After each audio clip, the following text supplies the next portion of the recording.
reading selection is Daniel, at that time your people shall escape, and Psalm 31, deliver me from the hands of mine enemies.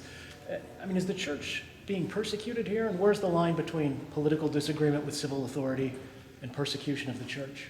Well, the church, that particular reading was chosen particularly because of the reference to St. Michael and his role as the archangel, the protector in our spiritual warfare.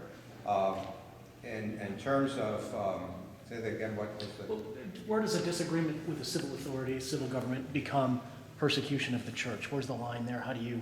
Oh. Do you differentiate that in this case? Okay, so the question of persecution, is there persecution?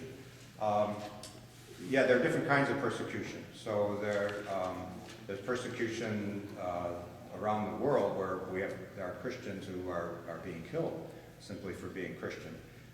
We're not facing that kind of persecution in this issue, particularly in this country, but there are different kinds of persecution.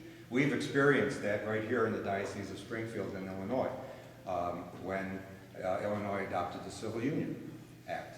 And for decades, our Catholic charities in Springfield have been providing foster care and adoption services.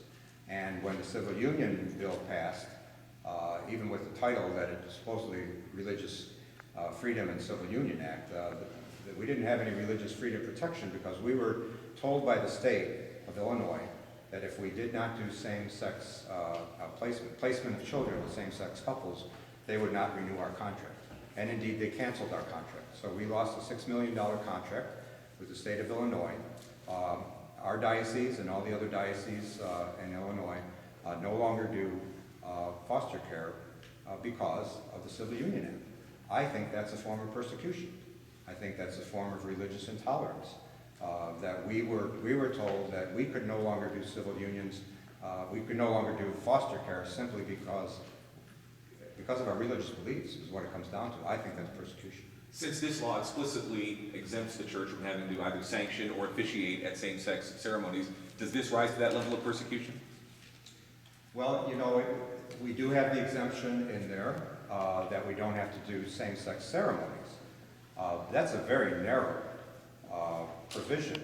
It doesn't address, there are many other provisions that are still going to be, I think, contentious. So issues facing the Catholic Church that we'll have to deal with. What about an employee, a church employee who enters into a same-sex marriage? Will we have to provide benefits to that person? Our Knights of Columbus have halls around all over our diocese, many of which are open for wedding receptions. Will our Knights of Columbus, a very Catholic group, will they be able to say to a couple, same-sex couple, that they will not be able to have their wedding reception there? So those are some questions for the Catholic Church, and I think there are questions for people who are religious, not necessarily employees of the church, and not necessarily even Catholic, because many non-Catholics, Christians and non-Christians who have objections to this. What about the private businesses and employers? We've seen that already in some states, where if you have a florist business, can a private owner of a floral shop or a photographer refuse to do a same-sex wedding?